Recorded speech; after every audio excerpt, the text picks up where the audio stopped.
The 13th question says, show that the equation of the line passing through the origin and making angle theta with the line y is equal to mx plus c is this. Okay, equation of line passing through the origin and making an angle theta with the line y is equal to mx plus c. So y equal to mx plus c is this line, and if you have a line, another line, this is L1, which is y equals mx plus c. The slope is m, right? And you have another line L2 whose equation is supposed to be found, but this line passes through the origin. That's given, right? So point is given. If you can find the slope, this is, if you can find the slope m2, then your job is done, right? So for finding m2, we can use angle between two lines. This is theta, which is given to us, right? And tan theta is equal to m1 minus m2 upon 1 plus m1 m2. Its modulus as well. This is tan theta for us, right? Since theta is given in the question, we'll use this theta. M1 is m, which is okay. M1 is equal to m. This is given. And m2 is supposed to be found, right? M2 is equal to question mark. So we can find m2 and thereby get the answer easily, because line passing through the origin will be y is equal to m2x. The only thing that is required is this m2. If we can find m2, that's a complete proof, right? So let's use this equation further and see where does that take me. M1 is m minus m2 upon 1 plus m m2. Modulus was tan theta, so this becomes plus or minus tan theta. Yes or no? Yes, this is what you get.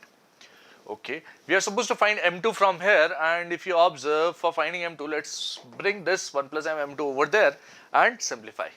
So m minus m2 is equal to plus minus tan theta plus or minus m tan theta times m2. Okay, and you can bring this m2 term over here. M minus, this is plus or minus tan theta, comes on the left hand side, is equal to, this is m2 plus or minus m tan theta times m2. If you see, you can take out m2 common. So m2 will be equal to, this particular expression will come in the denominator. This is 1 plus or minus m tan theta, and this expression here, what will this be equal to? If you multiply minus with this plus, this becomes m minus tan theta, and if you multiply with minus, this becomes plus. So m minus plus tan theta will be 1 plus minus m tan theta. This is what you observe for m2. When this numerator has a minus sign, this denominator will have a plus sign, and when this numerator has a plus sign, this denominator will have a minus sign. That's what is meant by this particular expression, right? If you observe, you get a similar kind of a thing there as well, right? So equation of line L2 will be y is equal to m2x, or you can say y by x equals, you can say y by x is equal to m2 over here, and the value of m2 can be substituted. This is m. Okay, for writing in that form, you can say that for in the numerator, if you have a plus, in the denominator you will have a minus, right? In the denominator, I can interchange these as well and write it in that form, or I can leave it as this as well.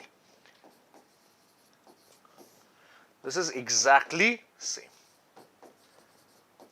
This is what I have, right? That's the answer for this particular question. Answer, or that's the complete proof of this particular question over here. This is the equation of line passing through origin and making an angle theta with this given line, right? That's the complete proof of this question.